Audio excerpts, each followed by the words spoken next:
We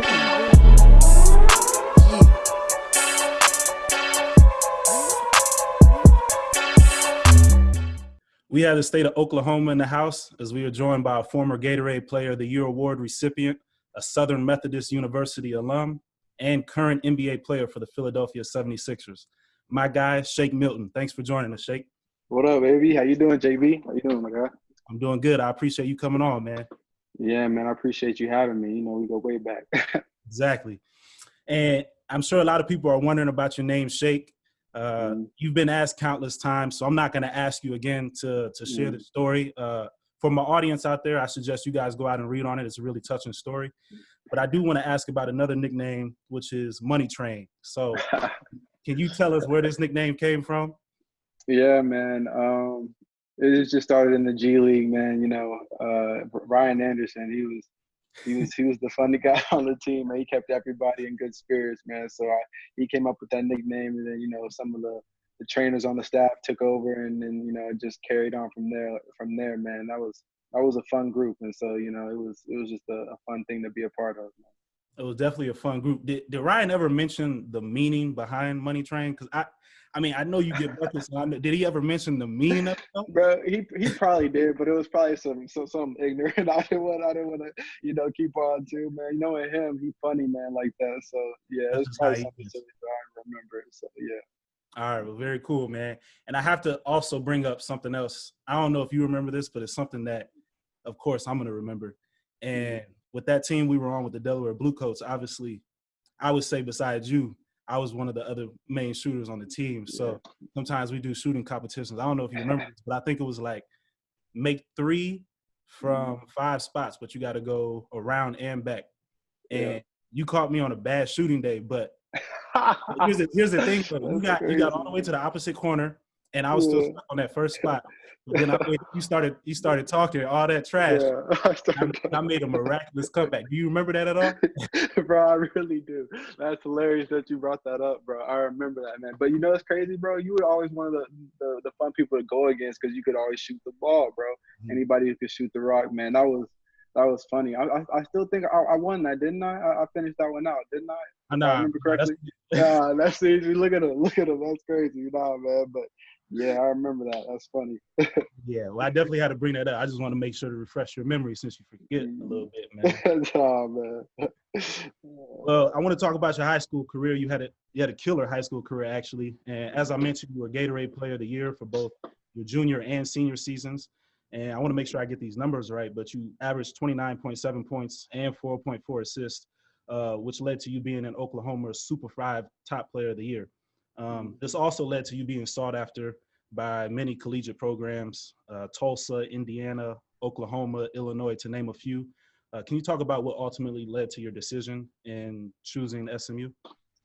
Yeah, I think a lot of kids, a lot of high school kids got to understand that they really have to do what's best for them. First, I feel like they have to determine what their goals are, what their future is, how long they see themselves playing, and then, you know, you kind of craft your path through that. You know, I had some big name schools looking at me as well as schools like SMU, but ultimately it came down to the best fit for me. I looked at the coaches. I had a really good relationship with Larry Brown and KT Turner out there, so that relationship was solid. And then it wasn't that far away from home. It was only like a 4-hour drive, so I knew I wasn't going to be too close. My mom could still come see me play. That was huge for me. And I just, you know, Dallas, Texas, I'm used to Texas, and it just felt like the right decision for me. So everything kind of lined itself up, and, you know, thankfully things worked out the way they were. Yeah. And while we're on the topic of college, I know you handled the process the right way, but for kids that are coming out of high school and getting ready to go through that process, is there like anything you can share with them as far as when they go on these visits or when they meet with these coaches, what it is they have to really pay attention to make sure that they really do choose the right school? Yeah, man, that's a great question. I would say, you know, listen to what they're telling you. Make sure you're covering things on your own front. You know, you make sure that you're doing your own homework, and becoming knowledgeable about the potential schools that you could be dealing with. Make sure that your education will be taken care of. However it is, you know, if you leave after 1 year or 2 years or 3 years, that you'll still be able to come back and get that, because that's just, you know, that's a free degree right there. So you got to take advantage of that. And just make sure you can build a relationship with the coaches that you trust, and I say, go from there. Whatever is the best, but yeah, it has to be the right spot for you. Mm-hmm. Well, that's huge, and it definitely was the right spot for you. Upon your arrival at SMU, you actually earned AAC All-Rookie Team, and you also increased your points and assists every season that you were there. That's accredited to your talent, your skill, and your work ethic. But I have to know what it was like to be coached by the legendary Larry Brown, and what did he do for your progression in the game of basketball? Oh man, he was huge. He gave me so much confidence. He still does. Every time I talk to him, he's always giving me words of encouragement. But back then, I just remember being a freshman and still trying to get my feet wet a little bit, kind of trying to see what works. And I mean, how it goes. So you start in high school, you get to a senior, you're the man, and now you get back to college, and it's like you get humbled again. So he was definitely there with me every step of the way. He continued to give me confidence, man. And he was hard on you, but he always took care of you, and he always showed love. So he's a legend. He's the GOAT in my eyes. So. Yeah. And do coaches like that, I always wonder, because they coached at the NBA level, so they've had the opportunity to coach very great players. Do they ever, when they come back to college, do they ever talk to the college players and say, this is what Allen Iverson did, or this is what he did, and try to teach you guys lessons about what they learned from those players? He most definitely did, and one thing that LB was huge on was film.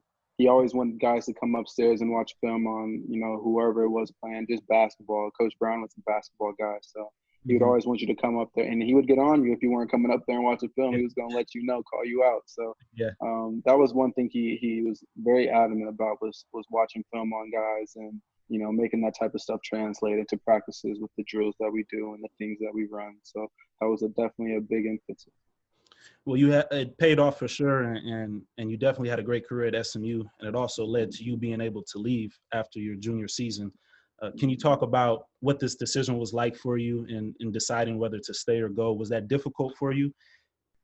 I think it was the most difficult part for me was probably going to be just committing to being 2 feet in to the process. You know what I mean? But once I got over that fear, I was good to go. I think seeing Sterling Brown and Shimmy Ojale and Ben Moore do it the year before me, that really made me hungry, and that drove me over the summer to continue to work and really kind of put my name up there to where I thought I could compete with getting drafted and stuff like that. So that definitely drove me a lot. And so by the time I finished my junior year, I knew that I was 2 feet in with it. I knew what I wanted to do, and I knew I was ready to go. So at that point, I just decided to jump. Well, it definitely paid off, and you actually went 54th overall in the NBA draft. From an audience who doesn't know, there's 2 rounds, which consist of 30 players, so that's 60 picks each. So what I want to ask you, Shake, is what was going through your mind prior to your name being called? Man, a lot of emotions, man. Nervous. Honestly, I thought I was gonna get picked earlier, bro. So I'm sitting there waiting, bro.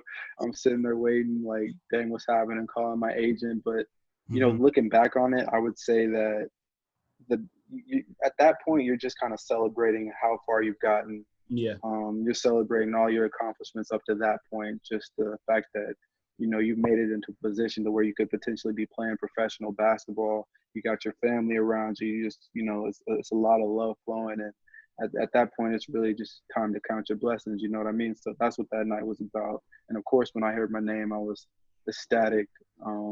Everybody was happy. We could relax and celebrate a little bit and let loose. But blessings for sure. Definitely. Yeah. Well, you definitely put it into great perspective. Was there ever an inch of nervousness, though, once you started getting around 50, 51, 52, 54, that maybe you wouldn't hear your name called that night? Yeah, most definitely. I mean, I could have gone earlier, but I wasn't trying to take some of the deals that they were offering. So, I definitely have to get called. I get nervous, and then, some guys actually choose not to get drafted, so they can kind of control their destiny and about where they go and sign for a summer league and stuff like that. So, I talked it over with my agent. We found a spot that, we liked, and, we were able to get it done and go from there. But, it was definitely a crazy time period. Well, that's good to know, because I think a lot of people that'll be watching this, they don't know that sometimes people turn down opportunities to hope that a better opportunity comes up from that. So that's actually pretty interesting. And also for those who don't know, the pre-draft process is strenuous. A lot of workouts, a lot of traveling. So can you talk about or detail what your personal pre-draft process was like? Yeah. So, I actually got hurt during the combine, the NBA combine. So I suffered like a stress fracture in my back. And so from then until as far as I could go, I think I did about 11 workouts, but I did all those workouts with, a stress fracture in my back. So, I mean, it took a lot out of me. I was, they already get you up early, but then I'm getting up even earlier, trying to get in the hot tub, trying to rub icy hot on my back. Like, it was a lot of pain, but I mean, when you got your dream right there, you're trying to chase it, and nobody's really going to stop you from doing so. But it was definitely a tough process. I learned a lot about how to take care of my body, how to stay mentally locked in, mentally prepared, mentally focused. So, it definitely helped me out. But it was a journey, man. Yeah, well, that's great to hear. And you actually did get picked by the Dallas Mavericks, but then got traded to the Philadelphia 76ers, a trade that happened during the draft. And I know that you're a great player and that you can perform on the NBA stage. I want you to think back to when you were initially drafted. What was running through your mind about the concerns from transitioning from college to the pros? I think just probably adjusting to the lifestyle, seeing what that was going to be like. I knew that I was going to have to really work on my body to be ready to play. It was just little things like that. I didn't think anything too big was going to happen, but I knew that the speed of the game was going to change a little bit, and I knew that the physicality of the game was going to change a little bit. And of course, when I got in it, it was kind of tough. But after a few weeks, you start to settle in, you start to adjust, and you start to see your game grow. So I mean, you know how it goes. Yep. And what would you say the thing that you were looking forward to the most as being a part of the NBA? Again, I mean, I guess it kind of goes hand in hand, but I would say the lifestyle. I was trying to see, what all it has to, what it's about. So, Yeah. definitely that, the flights and the travel and the fans and the bright lights, just trying to see what their life is about. Yeah. It's crazy, to see something like that come to fruition. Yeah. So as, we talk about the beginning of your process in the NBA, what would you say was your first welcome to the league rookie moment? Yeah. I would probably say the first time I was able to score. I remember that whole preseason I wasn't able to score. I wasn't playing a lot. I wasn't able to score. Yeah. And finally I got my opportunity. I think it was against Washington in Philadelphia. And I caught the ball and knocked down a three. And I just remember being like, just feeling like a whole weight was off my shoulders, and I kind of settled in, man. But it's crazy. I remember my rookie year going against Giannis and actually seeing him live, coming down the lane and seeing how strong he is and how athletic he is. I guess moments like that is like, dang, like I'm really here. So it puts things in perspective. That's got to be crazy for sure. So was there ever a moment like maybe a move that you do in college or high school worked all the time, and then you tried in the NBA and you were like, why didn't that work? Like something like that during your rookie year? Yeah. I don't know specifically, but I could say just even in like training camp, when I was trying to get back on the floor, I could see that things were not different. Like a normal step in three in college is not the same because defense is that much, longer, faster, quicker. So it's hard to even get a shot up at first, when you're first coming in. So it takes a little bit to adjust and get right. But once you do, you'll be fine. But it's just like, man, at first, your shot's getting blocked, or you're trying to lay it up off the glass and it's getting blocked too. So it's definitely a learning curve. So we're talking about you when you were a rookie. Can you tell us if you had any rookie duties? And if so, can you explain what those were? Yeah. I mean, for the most part, everybody was pretty cool on the team, so I didn't really have to do anything crazy. But it was like, it was Mike Scott, man. But Mike Scott, that's my guy. It was like every time we landed, I had to run to Walgreens or CVS to go grab him a couple of things, man. So, I mean, he always showed love and took care of it. Mike's a real one. I know that. But yeah, it was Mike. He would always have me on little errand runs. Yeah. I see the Chick-fil-A and Popeyes runs a lot too. Did you not have to do as many of those, or is that something that became new after your rookie year? No, I think no, I didn't really have to do too much of that. Okay, Honestly, I didn't. But you know, most times I was going back and forth that's with right. y'all. Yeah. So and Landry was up there the whole time. So normally it was Landry having to always go and do things. But yeah, I kind of missed out on that being down there with y'all in the G League with us. So Yeah. yeah, I didn't really have to do anything crazy. Yeah, and like you just mentioned, when you were drafted by the 76ers, you actually signed a two-way contract, which split your time between the 76ers and the 76ers affiliate, the Delaware Bluecoats. Can you talk about the advantages and disadvantages to being a two-way player? Yeah, I would say some of the advantages were that, you know, if you're not getting the ball a lot up there with the big team, you're able to come down there and really work on the game and really try to develop. The coaches are going to let you kind of let loose and really work on your game, and they're told to do that. So it gives you a perfect opportunity to kind of expand your game. Some of the disadvantages I would say is probably just like it becomes hard to kind of take care of your body because there's just not enough. There's not as many resources as there is with the big team. It kind of becomes harder to take care of your body, and then some of the travel isn't great. Although I heard the G League were changing rules. Yeah. You know, they get their own rooms now, and the pay is better, so that'll probably help. But I would say those are kind of the disadvantages. Okay. And second, I also want to ask, how did being with the 76ers affiliate, the Delaware Bluecoats, how did that help with your development at all? I would say just what I was talking about, man. I would say I was able to have the ball in my hands and really kind of learn and expand my game and kind of see what worked and what didn't. I think that the G League is a like huge development tool, Mhm. and it really helped me out just because I was able to do that, work on the things that I needed to work on, so that when I got an opportunity with the big team, I'd be ready. All right, Shake, now I want to pivot a little bit. I have to mention this, and it's not a bad thing, but LeBron James scored a bucket on you, and it was actually a bucket that catapulted him past Kobe Bryant to move into to move into third place on the Yeah. all-time scoring list. There's James, goes across the lane, lays it up, and lays it in. And there it is. He just became the third leading scorer in NBA history, passing Kobe Bryant. When this happened, did you realize that it was a historical basket, or was that not even running through your mind? It didn't run through my mind, but afterwards when I was talking to my development guy Tyler, I was like, he was, you know, we always kind of talk trash back and forth, and he kind of was running his mouth about it. I was like, man, I should have fouled him, bro. Like I should have fouled him, man. But yeah, that's kind of crazy to think about. Those are the moments you don't want to take for granted, is you know, playing against greats and being able to compete against guys who are considered great. So, you know, those are the moments you live for. Yeah, it's definitely not something to be mad about either. Yeah, nah. It's just I mean, we're young right now, so it's like, yeah, exactly. You gotta think when you're retired and everything, it's gonna be a cool. It's gonna be a cool thing. Most definitely. Just in the moment, just trying to be competitive. You're just like, dang, I should have just fouled him. But Exactly. yeah, you're right. And with that game, with all the LeBron anticipation and with it being a nationally televised, highly anticipated, you know, non-conference matchup, what was the atmosphere like in the building that night? It was, man, I would say definitely like, you know, playoff atmosphere from what I could see last year. It was a big game. LA came into town. LA has a lot of fans with them wherever they go, and you know Philly's going to show out, especially for a game like that. So um, it was loud. I remember that. It was just a lot of fun to play, and it's that's the type of game you want to play in. So Yeah, I'm glad I was able to do that. yeah.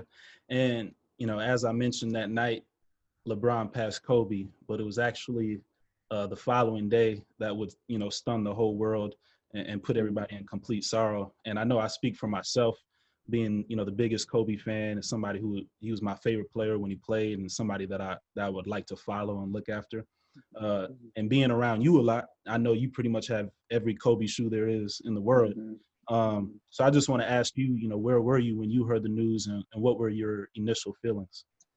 Yeah, it was crazy. I was actually in this room in my house in Jersey. I remember somebody, I think, texted or tweeted it to my phone, and it was one of those things where you had to like reread over and over again, like what, and then going and looking at the news and just your heart just breaking, man. Just that was always my goat, my favorite player.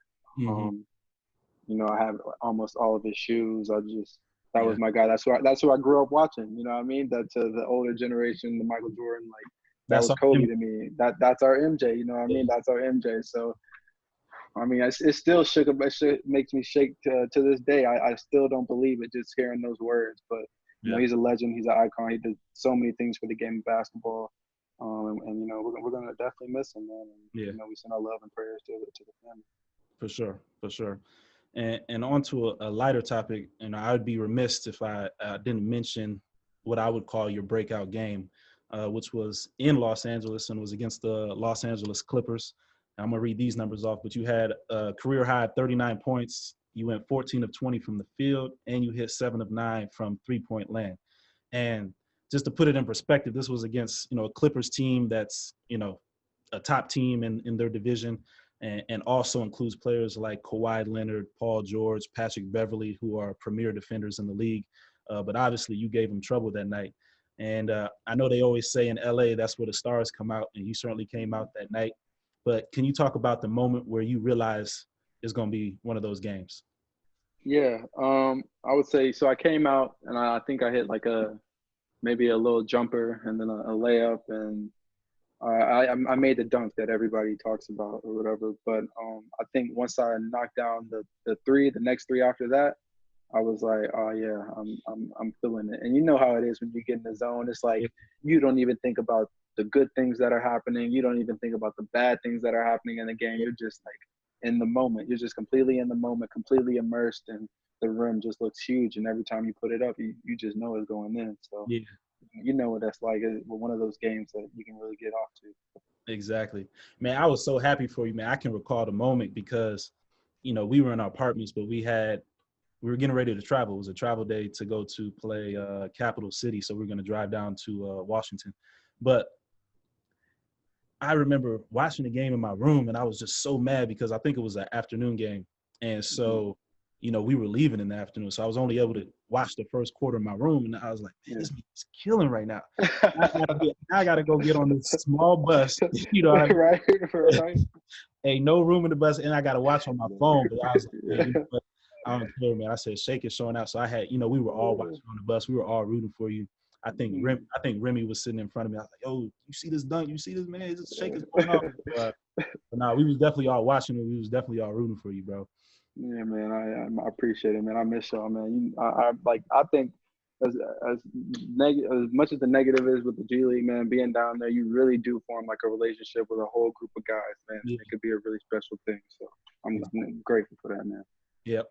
And the last thing I want to ask about that game is, I'm sure a lot of people always wonder when somebody has a big game, their breakout game, what is their phone looking like after? So did you have a lot of texts from your family and from your friends after that night? Man, my phone was through the roof. It was blowing up. Like I couldn't even refresh Twitter because every time I would try to refresh, it would just be notification. Crazy. It was crazy. So yeah, I guess that's what happened, Staples Center, LA. So things kind of just seemed bigger. So it was fun. That's great. And as you know, we're going through tough times and everybody has to adjust. So can you talk about how you've been able to continue to work on your game and your body while this pandemic is still going on? Yeah. So I would say, just trying to continue to put the work first, waking up in the morning and, checking in on your body, and then, doing some form of weight training, some form of lifting, some form of conditioning. And, if you don't have a goal available, I would say, working on your handles, working on your quickness, your foot speed, things that whenever you're able to play basketball again, it'll be able to transition quickly. And I think those are the things I try to focus on. I also try to do little things off the court like yoga, to kind of, make my body feel better and loosen my limbs up a little bit. So I've been trying to do my best to stay ready. And I'm sure it's tough too, because for the last 2 months we've been watching ESPN, and everything is basically speculation. And it's great because at the same time, I know these are tough times for a lot of people, and I know sports brings a lot of happiness. So for them to come out with a report saying, this is going to come back, they're thinking about having it here, but that brings a lot of hope to people. But for us, we know what's going on. We're talking to our agents. We know that it's a lot of speculation right now, and they still have a lot to figure out. But I bring all that up to say, have you heard much from your agent or maybe from your team about the possibility of them being able to salvage this NBA season? Yeah, no. I think they're supposed to come out with like a proposal to say whether or not we were going to be able to play or whether they're going to cancel the season sometime soon. I'll probably say like within the next week or so. Mm-hmm. They're going to come out and say something like that. But I mean, yeah, it's tough. Everybody wants to come back and play basketball. Like, we're competitors, we want to compete, but at the same time, this thing is so much bigger than basketball that we kind of have to make sure that we maneuver the right way so that people can stay safe, and hopefully we can come to some type of middle ground that'll be able to help everybody out. So exactly. Well, we're all hoping for it, and we're going to keep following the speculation as it continues. Yeah. Sure. I'll end with this, Shake. I ask this with all my guests as I close out the interview. I want to know, what's one of the greatest lessons you've learned, and how has it helped you moving forward in life? Yeah, one of the greatest lessons I've learned, I would say probably from my father. On the court, it would probably be just something along the lines of believing that you're the best player whenever you walk out onto the floor, knowing that you've put the work in, and you've put the hours in, the time in to your skills, and just to carry yourself with that confidence, not to be cocky, but to be very sure of yourself. Mm-hmm. And I kind of think that kind of translates to the way I try to move off the court as well, carrying myself with confidence, and just being a kind person. So I would probably say those are the lessons, a big lesson that I was taught growing up from my mom and my dad that I try to continue to do. So. Well, that's definitely a big lesson to learn, and you definitely instilled that inside of yourself, and you've shown it as you continue to progress. And we continue to watch you, and we enjoy it. So definitely keep it up, and we appreciate you coming on the show and joining us, man. Yeah. Hey, my guy, I appreciate you, JB, anytime, and let me know anytime you want to, get your butt kicked in the shooting game, bro. Just let me know. I'm gonna call away, baby. I'm gonna call away. Yeah, I love that. All right, it's time to shake on out of here. Pun intended. As always, thanks to everyone who tuned in, and we look forward to seeing you on the next episode of JB and Company. Peace. My guy, I appreciate you, bro. All right, Shake. So this is the breakout game, and here you had a steal and you finished with a dunk over Patrick Beverly. This is something that a lot of people remember from this game. What do you remember from it? Oh, man. At first I don't even think I was just trying to dunk it, man. I just kind of, was up there and just kept floating in and going in. And for some reason, I don't know what it is about my left hand. I can get kind of sneaky with my left hand. So anytime I'm able to get that little dip, I could catch somebody possibly. So it just kind of worked out. Bro, and I was just going to say, like, from the time that I've spent with you, I know you, and I'm like, why do these people want him to go left sometimes? Because, like, his left hand is crazy. The left hand is crazy. So I was like, he's definitely dunking this with his left hand. Yeah, man. The left hand, I don't know. I love going left. That's what it is. There you had double step back. When you were in this game, were you thinking about any of the defenders, or was it you were just so locked in that you weren't even thinking about who you were doing this stuff on? Yeah, man, I'm telling you, whenever I hit, that last three and shoot really this three right here. Once I hit this three, yeah, that three, man, I started talking my noise because at that point it really didn't matter. It really didn't matter. I think you see it right here. Yeah, you can see it, man. At that point, I'm hyped. So yeah, it didn't matter at that point. One thing I like about this is I also recognize the bench, and that man Norvell, man, he cheering for you like no other. You know how Norvell is, my guy. So like, it was cool to see him, praise you like that, because we've all been through that G League experience, so we know. Exactly, we definitely do, man. It's like anytime I do something good or he does something good, you can bet one of us is standing up cheering for the other. So exactly, I mean, it's important, man. Well, Shake, man, we appreciate you joining us, and it was definitely cool to see some of those clips, man. We hope to see another game like that soon. Yep, man. For sure, it's coming, man. Anytime, JB. I appreciate you having me, my guy. All right, bet, man. Have a good one. Yes, sir. You too.